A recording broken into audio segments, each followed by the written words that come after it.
Hello viewers, আবার চলে আসলাম প্রজেক্টে।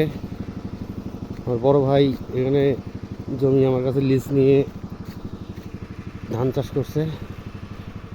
দেন কত সুন্দর আর আমগুলোর মূল হচ্ছে। হ্যাঁ, এই যে আমের মূল আসছে, দেখা যাচ্ছে কি না? এই যে আমের মূল আসছে।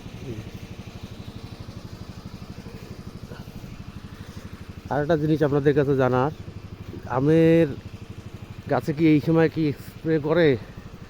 স্প্রেটা কি এখনই করতে হবে নাকি আরও ফুল আসার পরে? এই যে ফুল আসছে, সম্পূর্ণ ফুল আসে না এখনো, ফুল সম্পূর্ণ আসে নাই। তবে কি এখন স্প্রে করতে হবে নাকি পরে করতে হবে সেটা জানি না, আসলে সঠিক জানি না। যদি কারো জানা থাকে একটু জানাবেন। তবে আসা শুরু করছে আর কি, মোটামুটি 30% ফুটছে, আরও বাকি আছে 65-70%-এর মতো। ওইদিকেও গাছ আছে, ওইদিকে গাছ, ওইদিকে পর্যন্ত গাছ, ওইদিকে গাছ, আরও ওইদিকে আছে গাছ।